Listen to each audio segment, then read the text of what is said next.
Hi, and welcome back to our new episode from Rise Like a Phoenix, our podcast from Phoenix Academy, where we specialize on personal growth, development, and also spirituality. Today we have a guest here. His name is Nikolai, and we will talk about a few things, especially about your way and your path on exploring different religions and all the experiences you had while traveling that changed you into the person you are now.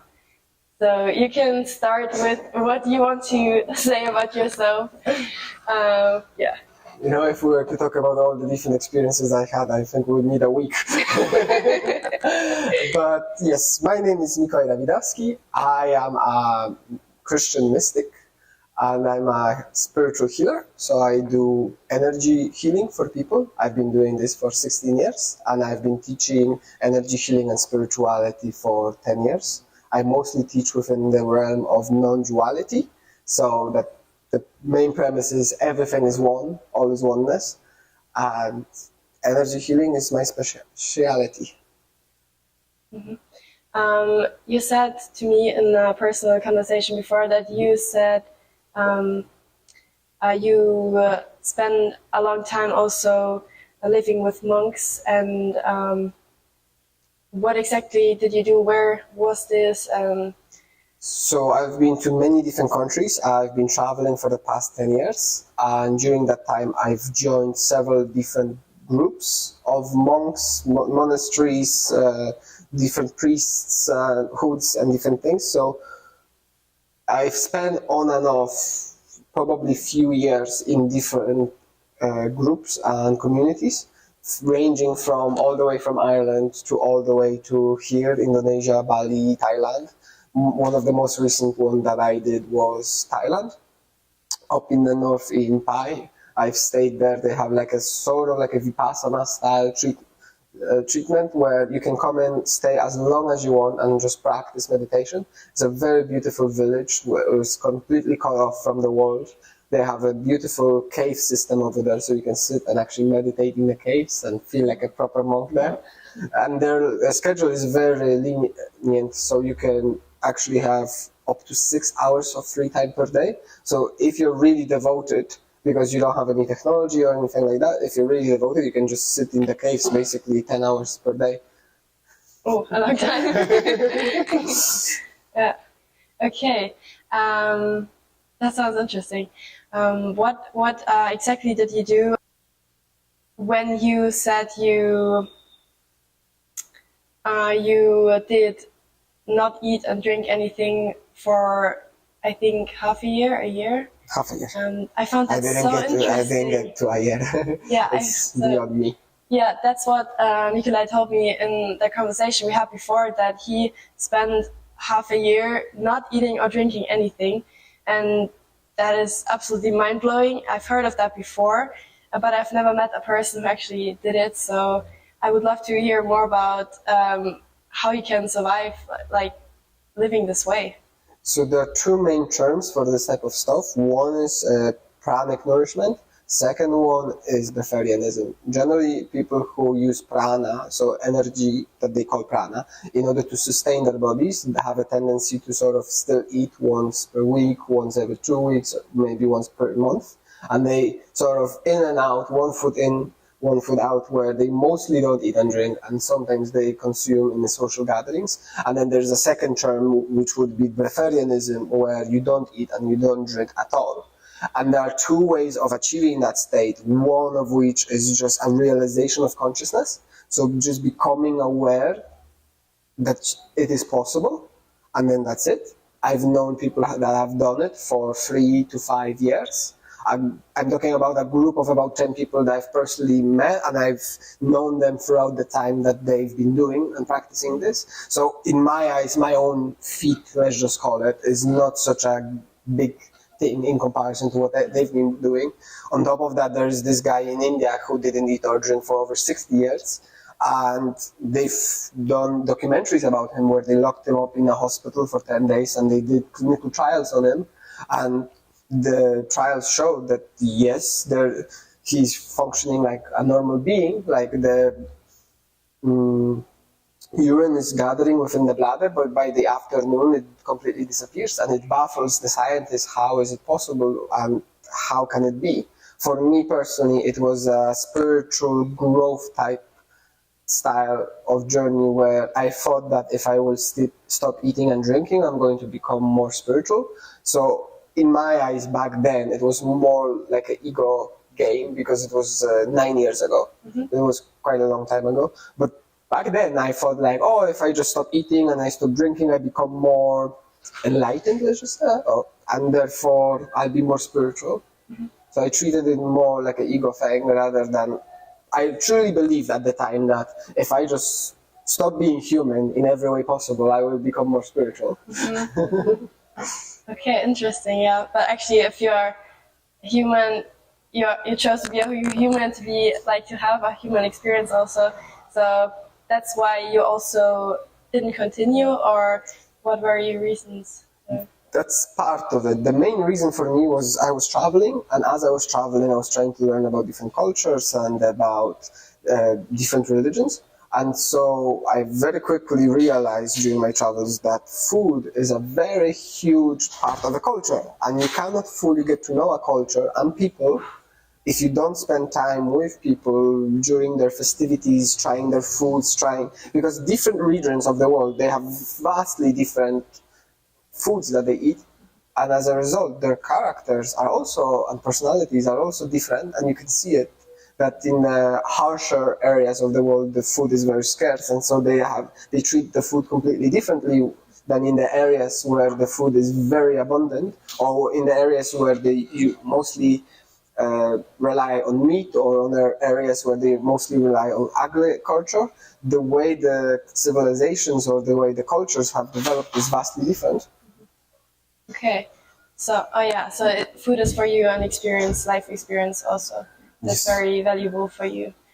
Okay, and how did you manage to, like, how exactly does it work? Because I do not advise you to just stop eating and drinking, because it can be dangerous, I think.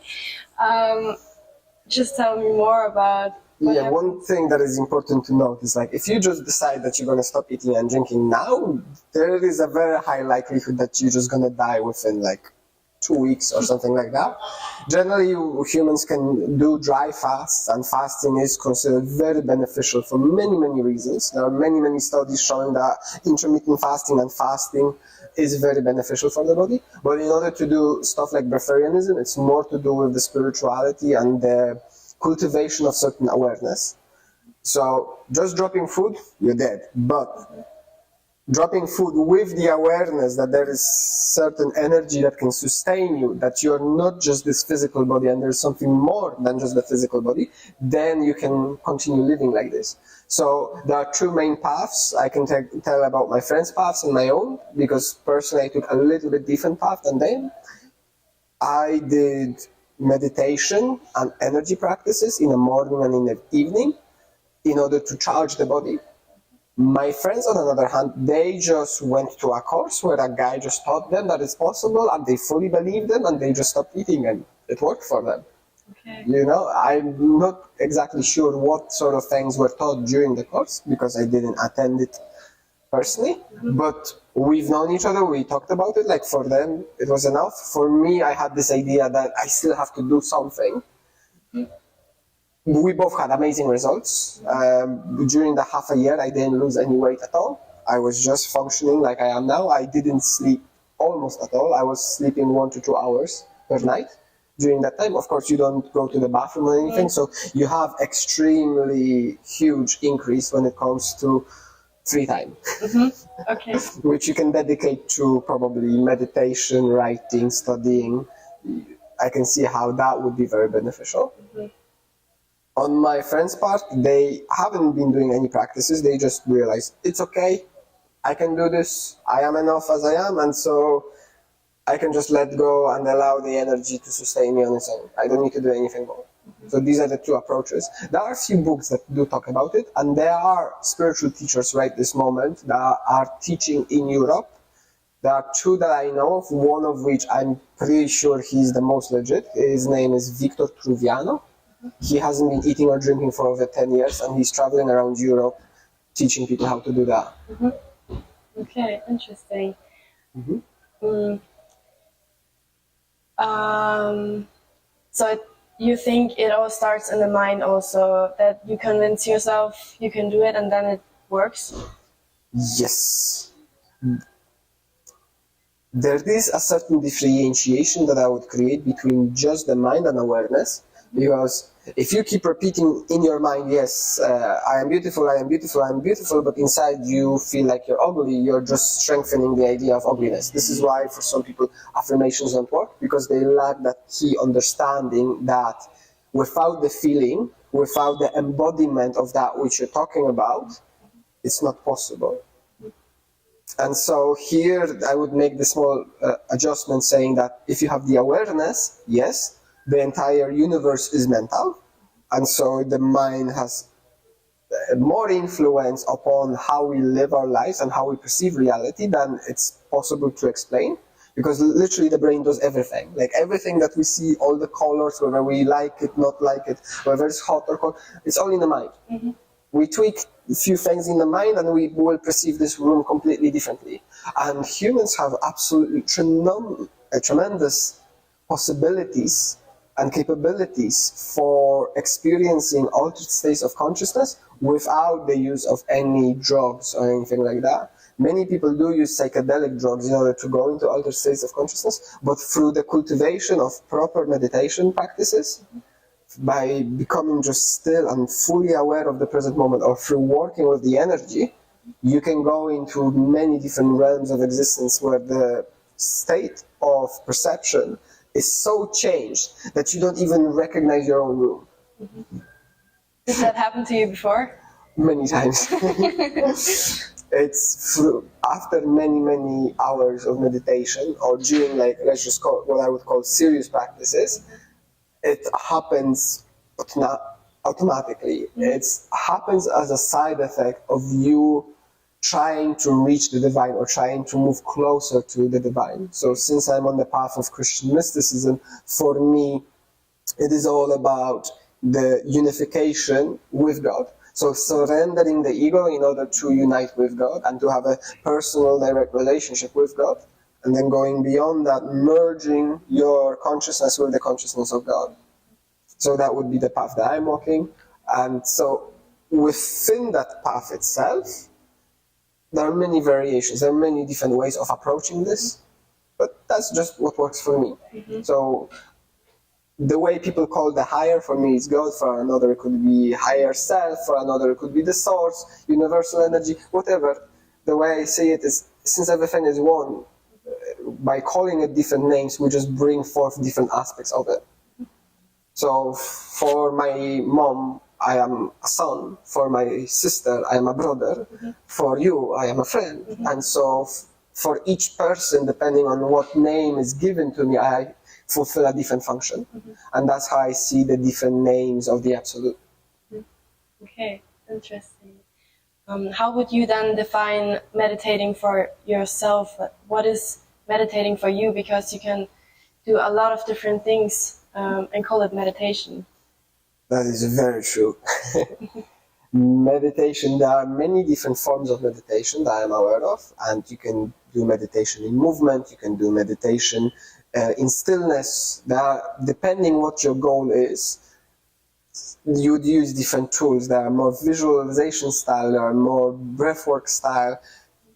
In my eyes, the most fundamental styles of meditation, when we break it all down, it's all about awareness, it's about presence, and it's about stillness within the observation of the self. So you're separating yourself from yourself to the degree that you allow yourself to observe the body, you allow yourself to observe your mind, you allow yourself to observe the emotions, because you realize that you're none of those things. There are many experiences that you encounter along the way as you meditate, and that they enable you to have that aha, eureka moment, like, oh, I'm not that, I am none of these things. Mm-hmm. They are given to me so I can experience life exactly as it is. Mm-hmm. Okay, so you mostly practice stillness and awareness, or? the Tibetan monks, what they do is when they feel pain, they don't go, I feel so much pain. When they want to meditate for many hours straight, what they do is they just focus their entire attention upon the pain. Because what these sensations are, there are messages that are being sent by the body to the brain. And the moment you say, yes, I hear you, by just focusing on it, it's like checking a box. It's like, yes, I heard your message, thank you very much. And so it goes away. Because the idea is everything within us wants acceptance. And so it's exactly the same with the emotions. When you fully focus upon the emotion without judgment, by just being present with it, without questioning it, without trying to get rid of it, but actually being present with it, it dissipates. It completely vanishes. Because that goes back to one of the ideas of my teachings is, in order to have a physical expression, you need duality. Duality is a requirement for physical expression. Because the moment you bring oneness, so the moment you make something 100% it disappears. Because there is zero contrast to put it against. So it's like the idea, you can only know if something is hot if you touch something cold. If you never experience coldness, you don't know what hot is. And you don't know what sadness is if you don't know what happiness is. And so we are able to experience the life as humans because we can create these experiences of extremes or polar opposites. The moment you remove that, so you become 100% focused upon one emotion, well, you become that. And the moment you are only that, well, you stop existing. And this is why the emotion disappears. Do you think then that there's like a state you can achieve as a human where duality is gone? Or you are so aware of yourself that you don't experience certain things anymore?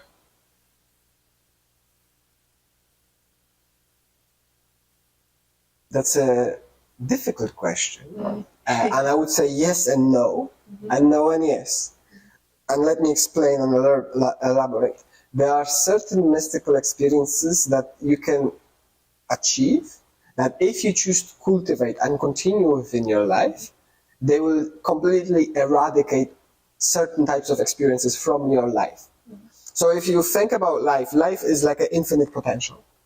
Right now, we can do basically infinite amount of things. We can go out of here, we can go to some vegetarian restaurant and buy some samosas. Or we can go out here and go to some shady club and buy some drugs. Or we can go out here and pick up a knife and start stabbing someone. Or we can just lay on the floor and start screaming. There are endless amounts of possibilities.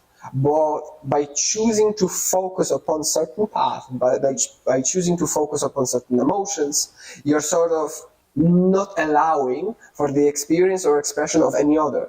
So if you think about it like a circle, imagine your body is like a jar and you have lots of circles, and every time you focus upon one emotion, that emotion expands, and so this circle expands, but the moment this circle expands, it makes less and less room for all the other circles.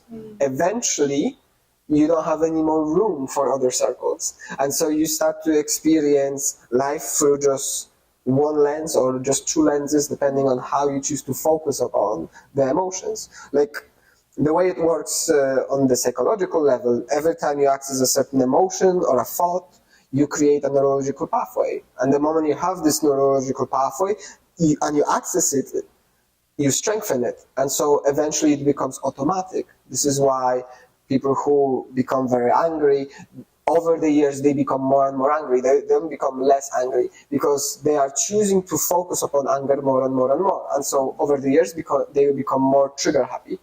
But it's the exactly opposite exactly the same with happiness. The moment you choose to cultivate happiness, you meditate or you have gratitude journals or whatever, it allows you to focus upon that and it allows you to experience that in its full depth. And so every time you experience the emotion, you gain a deeper understanding of it. Your understanding of it expands, and as a result, what you consider to be happiness a year ago, a year later could be considered as pain and suffering, because you're raising your vibration, and what was a high vibration, let's just call it, this is an oversimplification, but what you consider a high vibration at one point in your life could be a very, very low vibration at a different point in your life. And so states of happiness could be considered a state of sadness the moment you're resonating on a completely different frequency. Okay, yeah, because we as humans are always evolving, changing, and we can decide who we want to be by just one thought. If you are an angry person, you can say, no, I don't want to be anymore an angry person, and you shift.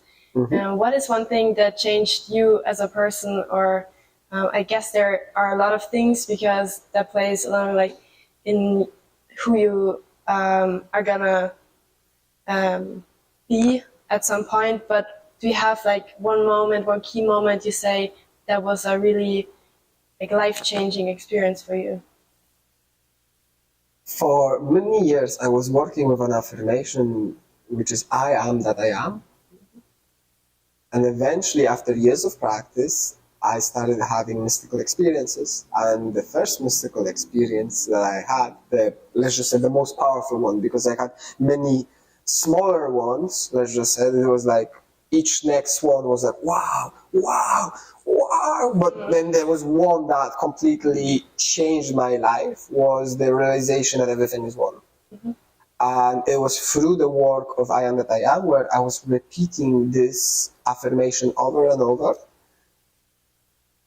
The experience it gave me, it made me, let's just say, crave it or desire it from the space of devotion. So I was doing devotional practices by saying I am that I am, as I was focusing upon the divine. And that changed, I would say, 99% of me. Like during that one experience that I had, which was a very powerful, what I would consider to a certain degree an enlightenment experience, because what I saw was the pure light, and I experienced unconditional love for the first time. And the moment I did, I said I will do anything to experience even 1% of what I experienced during this experience, and to be able to have that in my daily life. And that shifted everything, all of my morals, all of the ways in which I perceived reality, everything got flipped on its head. And I just fully immersed myself within the I am that I am. I started to fully live it and embody it and surrender more and more to the divine. But of course, that is just one of the many paths. But for me, that was the most significant one that truly changed everything about me over time. Okay, sounds like a crazy experience. very, very crazy. Well, I was laying on the floor crying for about 4 hours straight. Wow. I was so blissed. I didn't take anything. This is very important to know. I took nothing. I was just laying on the floor in pure ecstasy, because for a few hours I was first doing this prayer, I am that I am. I was repeating it over and over. There are certain steps and stages to it. I teach that when I teach people about mysticism. But this is usually for more advanced students that come to me, people that already learned how to work with energy. Once they learn that, I teach them mysticism if they're interested. And so I was repeating it for many hours, and eventually just exploded. It was like I was in the presence of God. That's the only way I can say it. It was infinite, unconditional love that was so overwhelming, and that was infinite. And even though it was infinite, with each passing second, it became deeper and greater in every possible way. It's completely unexplainable feeling. Wow. Yeah. Just thinking about it is, yeah. So you remember the feeling and remember the situation now? Yeah, the moment I start to talk about it, I focus on it, of course, it even brings tears to my eyes, because it's such an overwhelming sensation.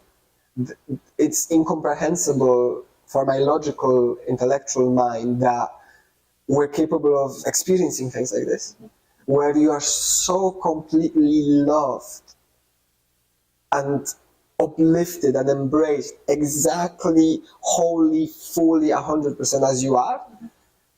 It's complete and baffling for me, like completely I have no words to describe it.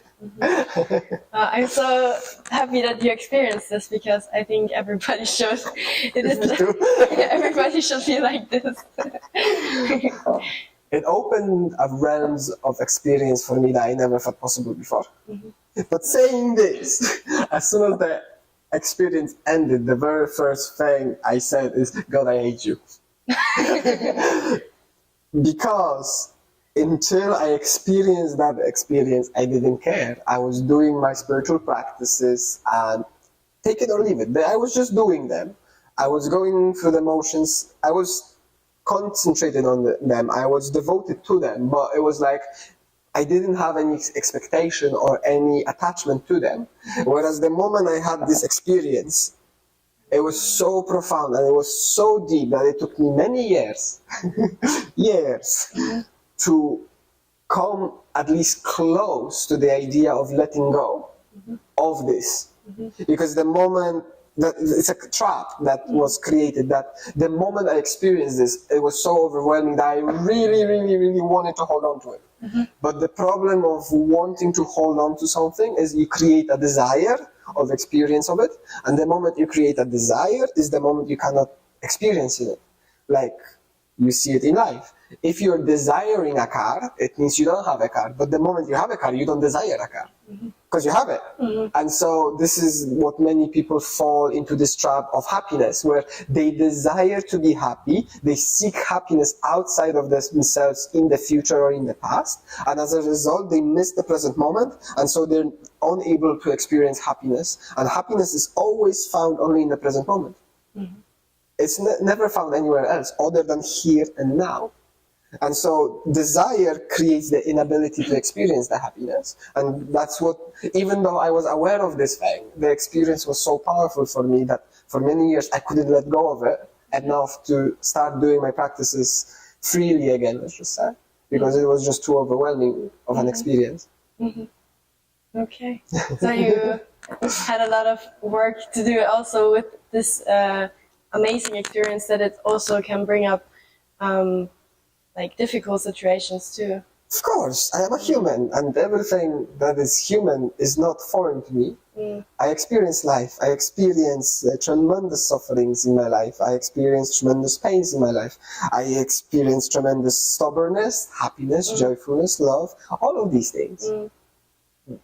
Anything to do with life and then to do with being human, they're not alien to me, because I am human, experiencing and exploring what it means to be human. I just do it in a little bit different way than most. Or what you would consider to be the normal standard path that people take in Western society. Because instead of pursuing a very strict career, I decided that I wanted to study about life and medicine. And for me, eventually, when I was studying medicine, I came to the conclusion that you cannot be healthy if you're not happy. And so that led me into the pursuit of, okay, what is happiness and how do we achieve happiness? And that's how I started to go towards the ideas of enlightenment and spiritual practices and deep psychology work. Would you like to talk about more about what you do, or what this so-called mysticism is exactly? In easiest words, mysticism is unification of your awareness, your consciousness with God. Realization that everything is one, everything is connected, to be connected with everything that is around you, and to unite with God, so that, for example, in the Bible, you have the ideas written, especially in the Old Testament, when you have the first humans, that in the beginning they were one with God. Then they were walking with God, and then they had relationships with God. And so there are like many stages that the Bible outlines of what our connection with God was. As the way I see it, like the Old Testament is a journey of how humans moved their consciousness away from God until they reach like a certain peak. And then a journey begins in the New Testament, how the consciousness starts to move closer to God once again. Because if you imagine life like a circle, because all is one, so you have to imagine it sort of like a circle. Well, if you move far enough away, you're going to start moving closer. And that's how I see it. It's like if you move far away enough, you're going to start getting closer. It's the same idea. If you start If we walk out of here and start walking in a straight line, if we walk for about 20,000 kilometers, we're going to start walking closer and closer to this place, even though we were walking away from it all the time. You can see this reflected within emotions. Have you ever been so happy that you started crying? Or you were so sad that all of a sudden you started sort of like laughing to yourself, and you were like, what's going on? It's like, it's like the idea that you love somebody so much that you start to hate them. All of these different things, they have their roots within that one truth that everything is one. This is why we create the illusion of duality so we can experience this, but the moment you start letting go of that, you move yourself closer to oneness. And so the development or the pursuit of mysticism is to experience these things directly, to experience God directly, and to bring that experience and embody it into the physical. In a way, like Carl Jung would have said, taking the light and bringing it to the shadow.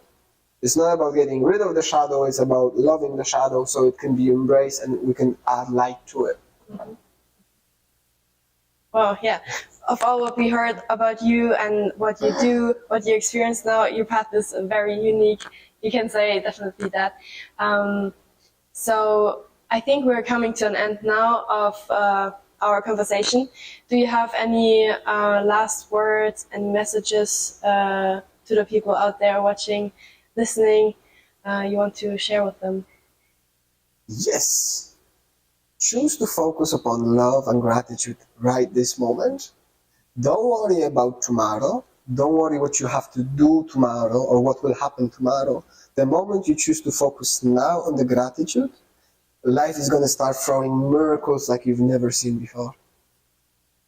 But you have to keep it now, because the gratitude and love can only be found now, here and now. Thank you. That is beautiful. Thank you for talking with me, for sharing. Thank you so much. Thank you very much. Thank you. If you would like to see more of Nikolai's work, I will put up a link or whatever you So I have a website. You can contact me, message me. I do one-to-one sessions. I do online workshops and in-person workshops as I travel around the world. So feel free to reach out to me to find out in which country I'm in. If you wish to study about energy healing, mysticism, spirituality at large, feel free to contact me and I'll be very happy to share what I know. Thank you so much. Thank you. Thank you very much. Thank you for having me. You're welcome.